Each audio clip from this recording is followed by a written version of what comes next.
Now, today I'm going to have a look at William Blake's poem, The Schoolboy. Now, this is featured in the most recent Eduqas Anthology for GCSE English Literature, and it also features in many undergraduate courses and beyond. This is the poem here in full, in engraved form, done by William Blake himself, and it's important to remember that William Blake's job chiefly was as an engraver. His poetry did not become all that much popular until after his death. Now, before I go into the poem and some of the key themes and ideas within it, I do need to give a little bit of context about Blake himself and also the wider Romantic movement.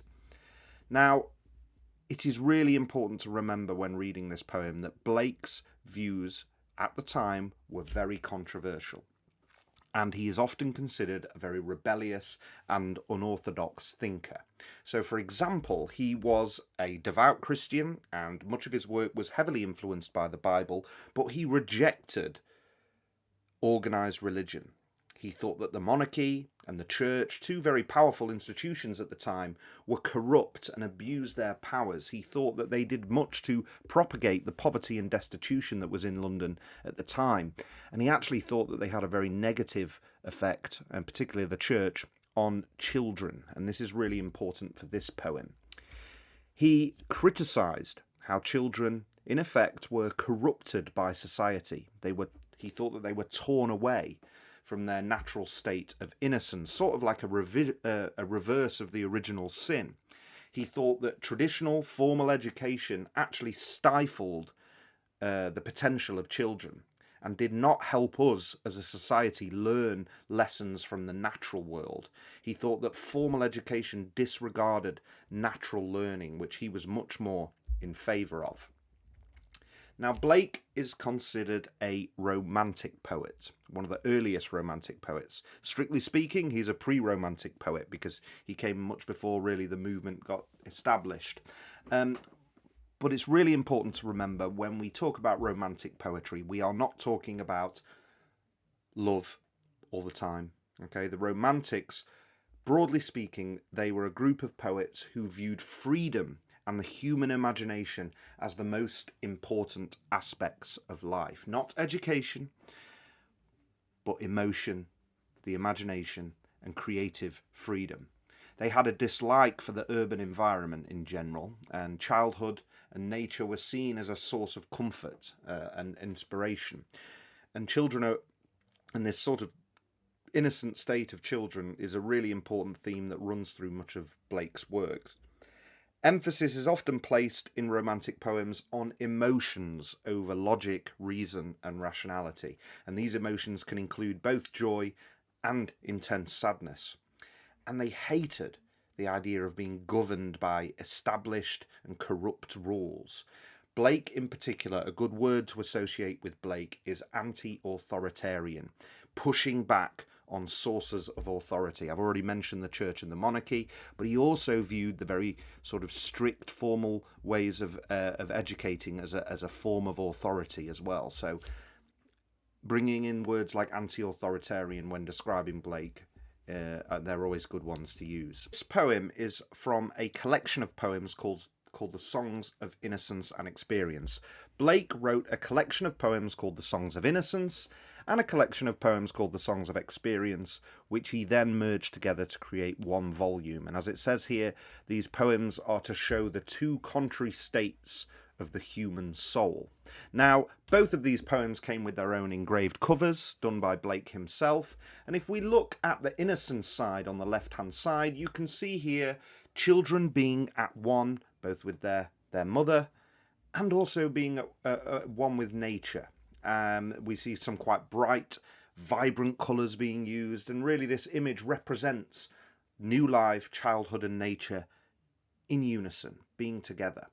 On the flip side, if we look at the Songs of Experience cover, we see what appears to be two children mourning over the death of their parents. It's almost like these two images represent this sort of cyclical nature of life. And of course, it's set inside a much darker, small room detached from the natural world. Now, this poem, it is important to note, as I've mentioned, is from the experience side of things. So we can see already that Blake will be putting we'll be perhaps critiquing some of those things about society that I've already mentioned. Now, what is the poem The Schoolboy about? The speaker of the poem is a schoolboy, and it depicts this young boy's unhappiness with formal schooling, and Blake contrasts the joys of nature outside of the classroom with the constraints within it. So we see a really stifling environment within the classroom, which is contrasted to the natural joy that can be found in nature. The poem itself explores obviously themes of childhood freedom, the impact of, institutional control, and as I've mentioned, Blake is an anti-authoritarian. He wants to push back on that. And also the importance, as I've mentioned already, of natural learning and learning from the natural world. As the poem progresses, we see that the boy finds the school day incredibly oppressive. Symbolised, he uses this metaphor of a bird being trapped in a cage, and he laments and bemoans the loss of joy and potential due to a very strict, formal approach to education. And this here is a little summary that's taken from the exam board itself. It says, a schoolboy recalls the joy of waking up in the freedom of nature on a summer morning, while he sits in a classroom feeling imprisoned and miserable. He believes his youthful spring is wasted in school and that his formal education is unnatural. It kills his joy and limits his potential. So why don't we get into the first stanza of the poem? I love to rise in a summer morn when the birds sing on every tree. The distant huntsman winds his horn and the skylark sings with me. Oh, what sweet company. So, as you can see, the first stanza of this poem begins in quite a positive fashion. We've got this verb, I love, demonstrating a sort of childlike enthusiasm for nature. He says he loves to wake up in a summer morning to hear the birds sing on every tree. A skylark is a type of bird that's quite known for its loud chirping and singing, particularly in the morning. And here there is this image of harmony and unity with nature, of children being at one with nature. The bird sings with the speaker of the poem, with the narrator of the poem. And this is really fitting of this poem's context as what we call a pastoral poem.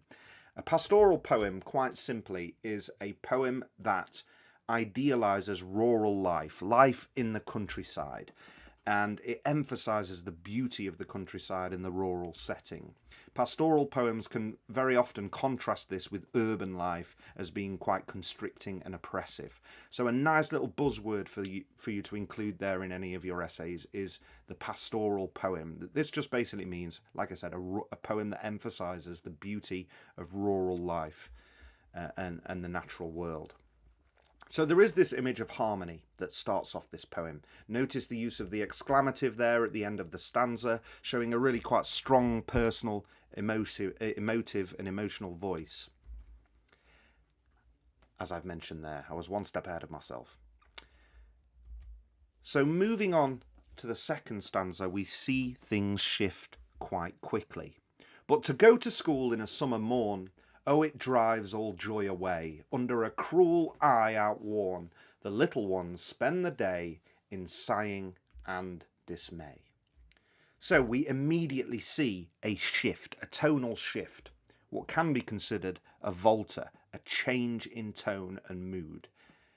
He first of all mentions about how he used to love waking up and feeling at one with nature, but now he has to go to school and it drives all his joy away. Notice this frequent repetition of the exclamative as well. So we've seen this tonal shift from enthusiasm for nature to the constricted world of school, of the classroom. And whilst he's in the classroom, he's under the cruel eye of the teacher. This is a metaphor, okay, for the strict menacing gaze of the teacher. And the fact that he's under this gaze signifies the sort of child's lowly position, that he's looked on from above by the teacher, that he's under the teacher both literally and metaphorically. So this cruel eye metaphor is an important one when Blake is referencing the sort of strict confinement of the child's education. The little ones spend the day in sighing and dismay. This is quite frequent in Blake's work. He often calls young people babes or little ones or infants. And here he is using emotive language, describing the children as little ones, to really hit home and to illustrate the youthful innocence of school children.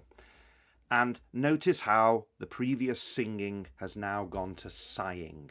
Okay, that previous joyous sound has now gone to a moan and a groan, a sigh of dismay. Ah, then at times I drooping sit and spend many an anxious hour, nor in my book can I take delight, nor sit in learning's bower, worn through with dreary shower. So here he's moaning again about the constricted nature of his schooling. There is evidence here of what we call anaphora. Okay, when we get repetition at the beginning of a new line, as you can see, nor and nor, he is doing this to draw our attention to the negative qualities here of the educational environment that he's in. He's drawing our attention to the discontent of the speaker of the poem. He's so full of anxiety and dismay, as it says here, that he can't even take delight in his book, and he can't even take delight in sitting under learning's bower. Now, a bower is like a part of a tree, and it's normally a place of seclusion and like a sanctuary, really. But here it isn't really a sanctuary of learning, because he's under such a comprehensive feeling of anxiety and dismay. So this again is Blake using metaphors. He uses frequent sensory imagery, frequent metaphors within his poetry, and this is referring to the classroom itself. He can't sit in the sanctuary of learning, aka the classroom, and feel content. A bower is normally, as I've said, a place of pleasant seclusion, but here it symbolises confinement rather than refuge. And this is a stark contrast between the joy of nature that we see in that first stanza. And notice throughout these two stanzas, stanzas 3 and 4, that we see a range of negative adjectives being used, such as cruel, dreary, anxious, all associating again with the negativity of his schooling. How can the bird that is born for joy sit in a cage and sing? Now, this is one of Blake's most important metaphors of the poem. He's asking here, how can a child that is born for joy sit in a cage and be happy? How can they sing and be happy when they're so restricted? How can a child, when fears annoy, but droop his tender wing and forget his youthful spring? So Blake here uses yet another natural metaphor and a rhetorical question to scrutinise the constricting nature of formal education and to really question its value. He uses here the language of imprisonment, of being a bird being trapped in a cage, comparing sort of these two. And it's really fitting that in the first stanza we see the child and the bird at one, in unison, the unity between them. And now he's continuing this metaphor to describe the sort of entrapment that he feels whilst at school. And notice here, as it says here at the bottom, the repetition of the verb sing is also used in the first stanza, and this is something he clearly associates with freedom and joy, this singing that then turns to sighing in the later stanzas. And this metaphor becomes an extended metaphor because he then describes the child as almost drooping his tender wing. I can only imagine that as in like putting your arm on the desk and putting your head and your arm on the desk and just being so fed up. So this metaphor is continued by giving the child a wing. And forget his youthful spring. Now, going back to some of what I said earlier, like the bird, Blake believes here that children are born for joy, yet they are corrupted by society. So this is a really important line that you can link to some of that contextual information that I mentioned earlier. Remember, this is a song of experience, and Blake believes that as we grow older, as we become more quote-unquote experienced, we become gradually more corrupted by society and you lose that sort of youthful, innocent sheen that we once had. Through growing up, he argues that we also forget the joy of our youth, which Blake compares here to the season of spring. Remember, this is a time of growth, of new life. So, as I've mentioned, this is a song of experience. I've mentioned it twice here, and it's really important to note. Some of these lines in here can be easily linked to some of those contextual points that I spoke about earlier, and that will gain you more marks. So moving on to the last couple of stanzas now. O father and mother, if buds are nipped and blossoms blown away, and if the tender plants are stripped of their joy in the springing day by sorrows and care's dismay, how shall the summer arise in joy, or the summer fruits appear? Or how shall we gather what griefs destroy, or bless the mellowing year when the blasts of winter appear? So he begins the end of this poem with almost a plea, a heartfelt plea to parents not to ignore the lessons of the natural world in favour of traditional formal education. And he uses this another natural image of a plant with buds. Buds are about to grow into flowers, but if they're nipped when they are young and the blossoms are blown away, we are damaging and ruining their potential. Just like Blake believes we are ruining and damaging the potential of children by forcing them into a strict schooling. So, as it says here on the right, another natural metaphor, the buds of the flower are associated with growth and potential but are blown away by a restrictive school environment. Blake is suggesting that school here disrupts a child's natural life cycle and they're not able to learn from the wider world, which is much more of a better teacher than anyone that you would find in a school, according to Blake. And as is very typical of the Romantic poets in general, Blake makes reference to the seasonal change here. Okay, we've gone from spring, we've got a reference here to the springing day, we get a reference here to summer, then we get a reference at the end, of course, to winter, which has much more negative connotations.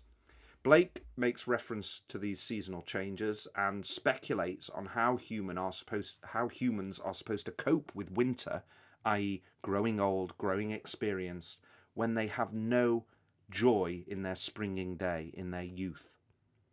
This again is, as I've said, one of a series of natural metaphors that he employs within this poem. And he also uses, to think about structure here, he also uses quite frequent rhetorical questions. The more sophisticated way that we can use to describe this is repeated interrogatives. Questions are interrogative sentences, and he uses these as a structural device to force the reader to contemplate the value of a formal education. If we are now to think about some of the key images and symbols of this poem, Blake is an immensely symbolic poet, and he uses the image of the schoolboy. The schoolboy becomes a symbol of natural engagement with the world, of freedom, of liberty. He is associated with the springtime, as it says here, as this is a time of growth, freshness, and playfulness. And as such, the child, in essence, represents the playful, free nature of the creative imagination. Now, according to Blake, as I mentioned before, this was disrupted by subjection to the demands of a system which denies the validity of the imagination, that suppresses the imagination, that being formal, traditional schooling in the classroom. He also uses the image of the bird and plants. So the bird imagery here allows for a comparison between the free child being imprisoned in school, remember, like a songbird being caged. And in contrast, in the first stanza, we get the unity between the bird and the boy being emphasised. Remember, they sing together and he looks forward to getting up on a summer morning. As it says, the skylark sings with me. And birds throughout literature are also used as images of freedom.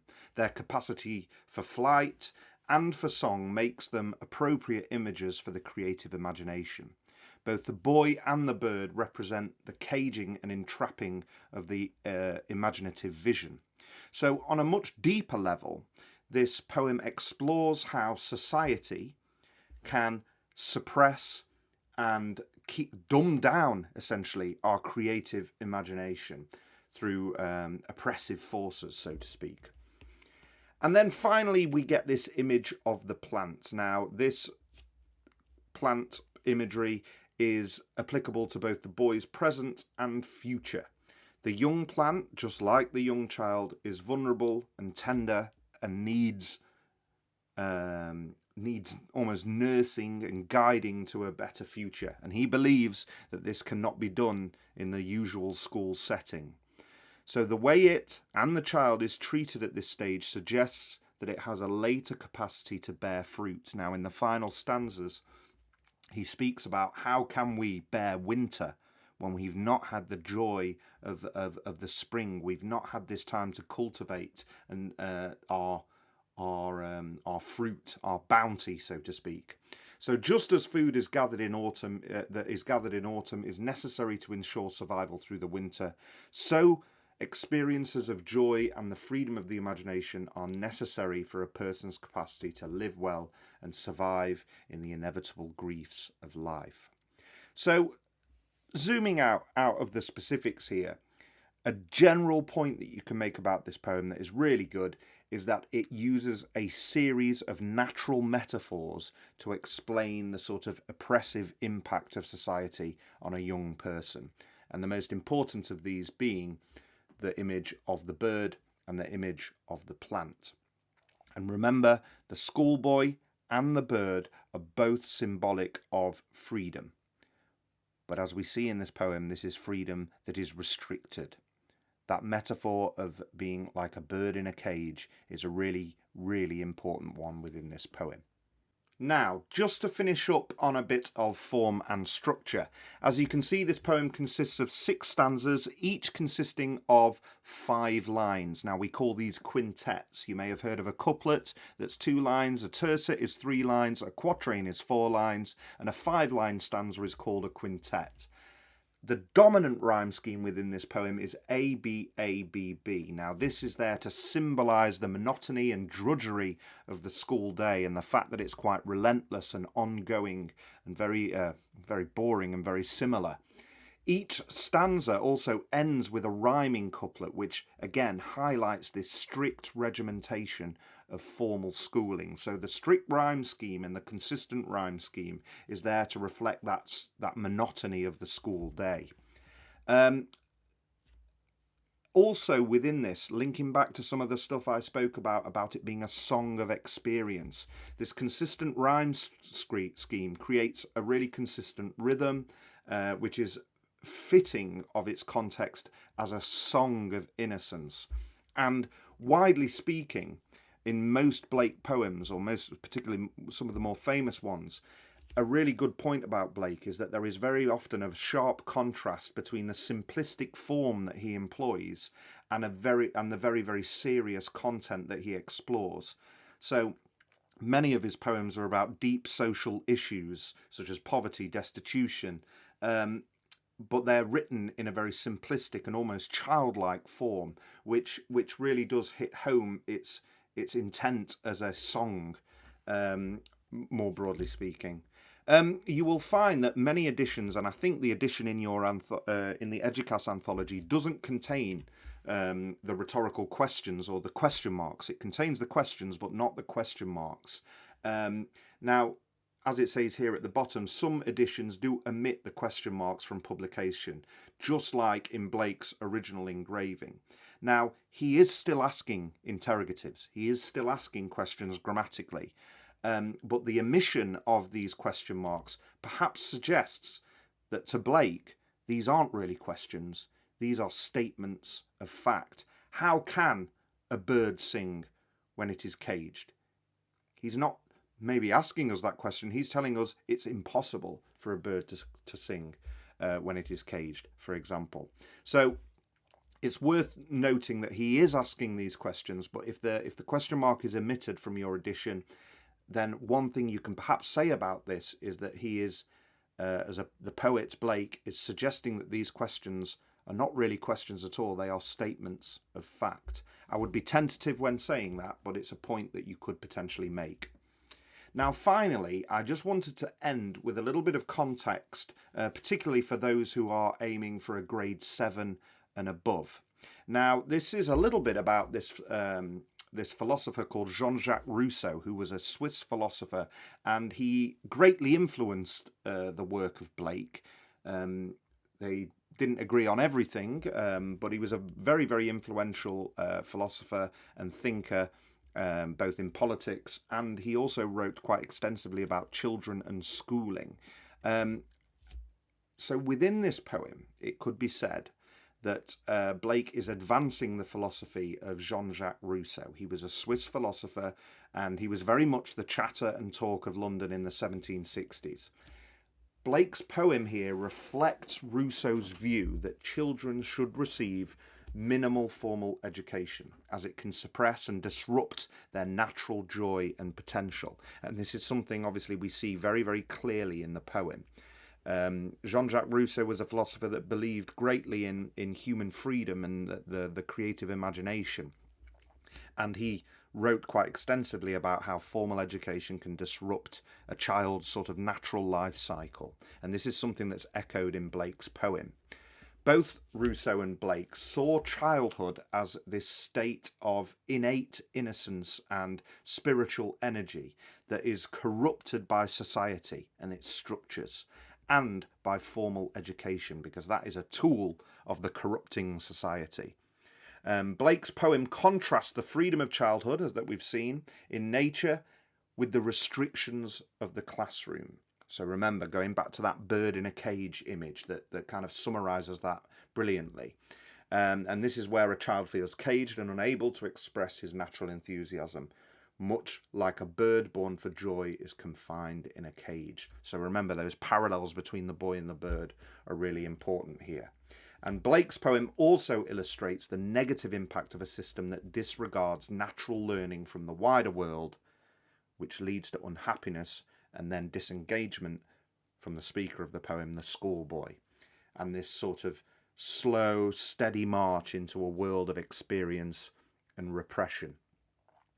So the links here between Jean-Jacques Rousseau and Blake are clear to see. So if you can ever drop a point in about Blake adhering to Rousseau's philosophy on children and his philosophy and ideas on society, a great quote from Rousseau himself that really links to the heart of Blake's poems is that man is born free, yet everywhere he is in chains. This is a very famous quote in philosophy, and this again links back to the idea of children and humans being born in this innocent, pure state, yet are being corrupted and restricted by society. We see this in poems such as London as well.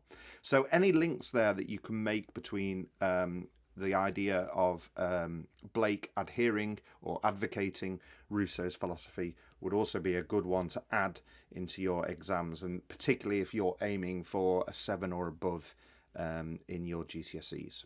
All right, I hope that's helped, and thanks very much.